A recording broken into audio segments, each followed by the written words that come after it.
नमस्कार, आज की इस वीडियो में आपका स्वागत है। ज्योतिष की श्रृंखला में आज हम अगले विषय पर बात करेंगे और आज हम बात कर रहे हैं पंच महापुरुष योग के बारे में। जैसा कि नाम बता रहा है, अब पुराने ग्रंथों में ऐसे लक्षणों के बारे में चर्चा की गई कि जो यदि कुंडली में हो तो ऐसा व्यक्ति प्रसिद्ध हो जाता है, महापुरुष होता है। इसमें कुछ अतिशयोक्ति अलंकार भी आप कह सकते हैं कि हमेशा जिसमें पंच महापुरुष योग होंगे वो बहुत प्रसिद्ध होगा, ऐसा हमेशा नहीं होगा। लेकिन हाँ, ये जरूर है कि जो बहुत प्रसिद्ध लोग हैं उनमें से ज़्यादातर की कुंडली में पंच महापुरुष योग बन रहे हैं। अब पंच महापुरुष योग में से यदि केवल एक भी बन रहा हो तो ऐसा व्यक्ति काफ़ी प्रसिद्ध हो जाता है। अब पंच महापुरुष क्यों?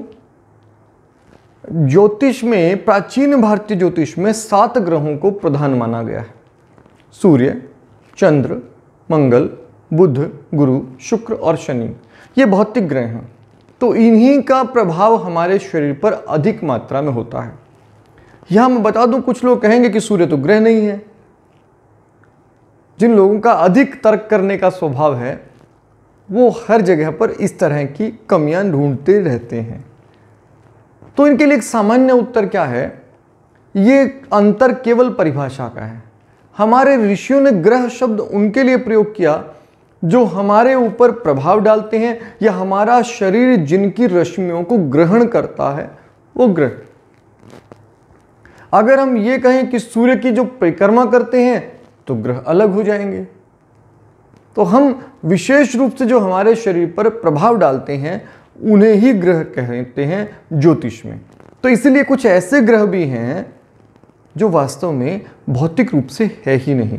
राहु और केतु ये भौतिक रूप से नहीं है, किंतु इन्हें ग्रहों की स्थिति में रखा गया है क्योंकि ये वो स्थिति है आकाशीय जो हम पर प्रभाव डाल रही है। ऋषियों ने शोध द्वारा उसे ज्ञात किया और फिर उसे हमारे फलाफल में शामिल कर लिया। तो अब यहां अगर हम बात करते हैं कि पंच महापुरुष, 5 प्रकार के महापुरुष योग होते हैं। ये 5 मुख्य ग्रहों से बनते हैं। इसमें सूर्य चंद्र से कोई पंच महापुरुष योग नहीं बनता। तो 5 बच गए 7 में से। 7 प्रधान ग्रह थे, भौतिक ग्रह 7 थे। इनमें से 2 को हमने अलग कर दिया, सूर्य और चंद्रमा को। अब 5 बचे, मंगल, गुरु, शुक्र, शनि और बुध। ये 5 पंच महापुरुष योग बनाते हैं। पंच महापुरुष योग क्या है? सबसे पहले इसी की चर्चा कर लेते हैं। यदि इन 5 में से कोई भी ग्रह कुंडली में बली हो और बली होकर केंद्र में बैठा हो, यहां बली होने के लिए 2 कंडीशन है, या तो वो स्वक्षेत्री होना चाहिए या वो उच्च राशिगत होना चाहिए। अगर ऐसा कोई ग्रह केंद्र में होगा तो निश्चित रूप से वो ग्रह पंच महापुरुष योग में से एक योग बना देगा। पंच महापुरुष योग कौन कौन से हैं? इसमें सबसे पहले रुचक, दूसरा भद्र, फिर हंस, मालव्य और शश नाम के 5 महापुरुष योग होते हैं।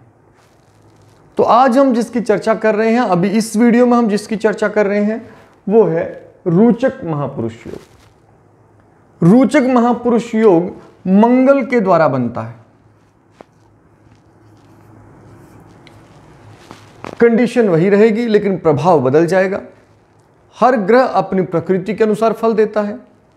तो यहां आप देखिए मंगल पर क्या लागू होगा। यहां 3 स्थितियां होती हैं। एक, मंगल स्वराशि का हो पहला, या फिर मंगल हो उच्च राशि में। अब मंगल की स्वराशि कौन सी है? मेष और वृश्चिक।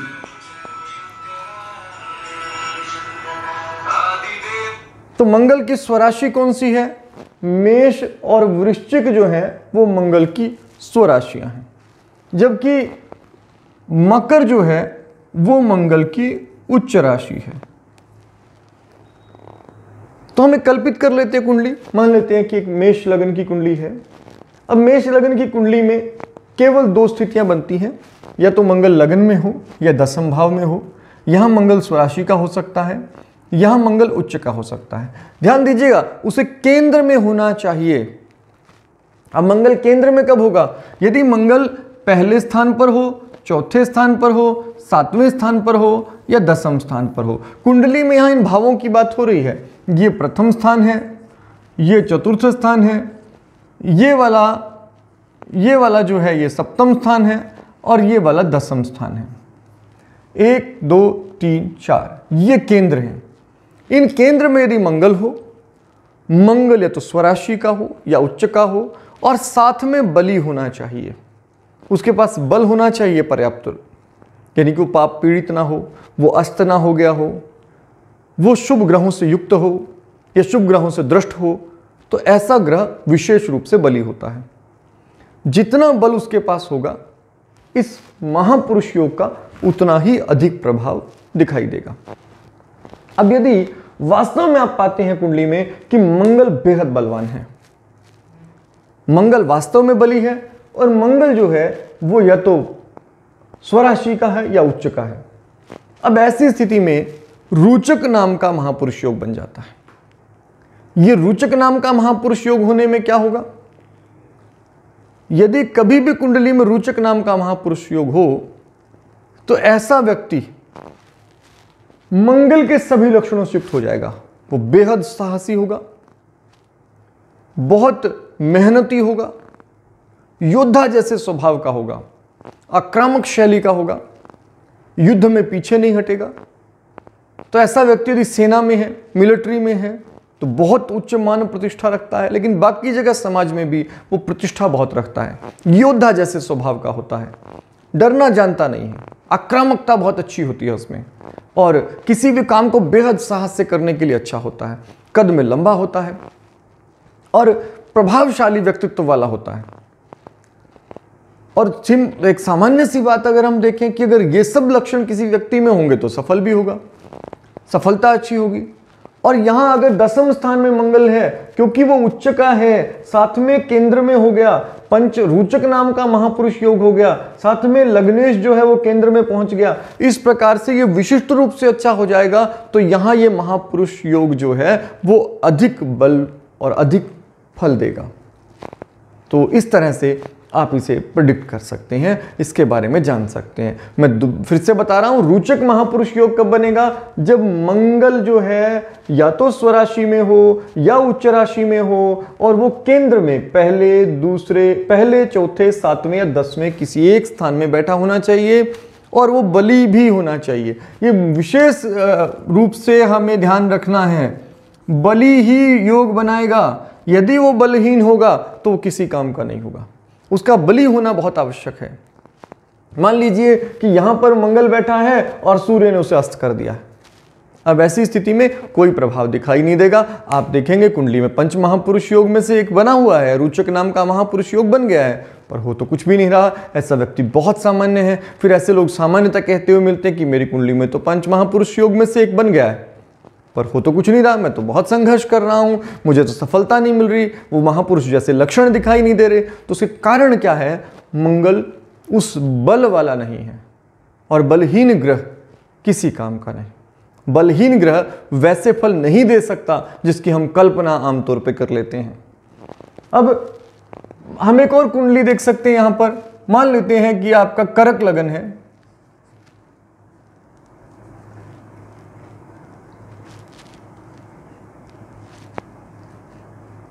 आप इसे वृश्चिक ले लेते हैं। चलो, अगर वृश्चिक लग्न है,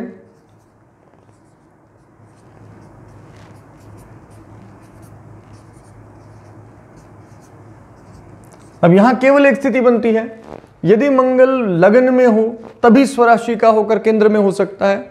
अगर यहां आता है तो वो स्वराशि का नहीं होगा, यहां भी नहीं होगा, यहां भी नहीं होगा। तो वृश्चिक लग्न में केवल एक ही कंडीशन होगी कि वो यहां पर हो। अगर लगन जो है कुंभ है, तो कुंभ लगन में यहां वृश्चिक राशि पड़ेगी, तो यहां रोचक नाम का महापुरुष योग बन सकता है। इस प्रकार से आप देख लेते हैं। मान लीजिए कि कोई कुंडली को बदल लेते हैं और आपको कुछ और कल्पना करने की क्षमता या आपको मिल जाए, इसकी कोशिश करते हैं। मान लेते हैं कि यहां पर कुंभ लगन है, अब इसमें आप देखिए कि महापुरुष योग बन रहा है या नहीं बन रहा है।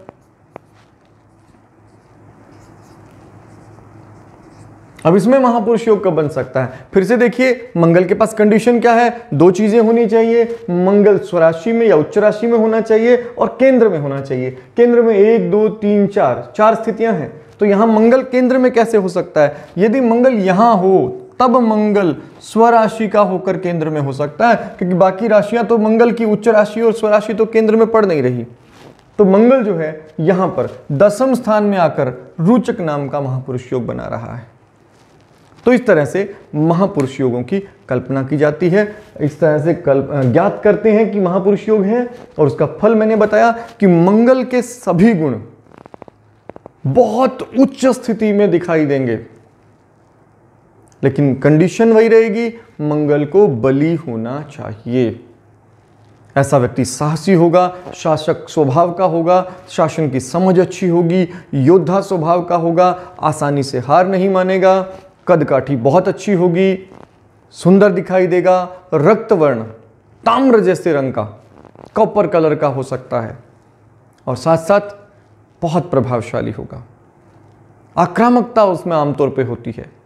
स्वभाव में मंगल हार्ड होता है, मंगल थोड़ा कठोर होता है, तो कठोरता दिखाई देती है, लेकिन वो कठोरता अनुशासन के साथ होगी। तो ऐसे में सफलता की संभावना ज़्यादा होती है। आज की वीडियो में इतना ही। अगली वीडियो में अगले महापुरुष योग की बात करेंगे। तब तक आपका दिन शुभ हो। धन्यवाद।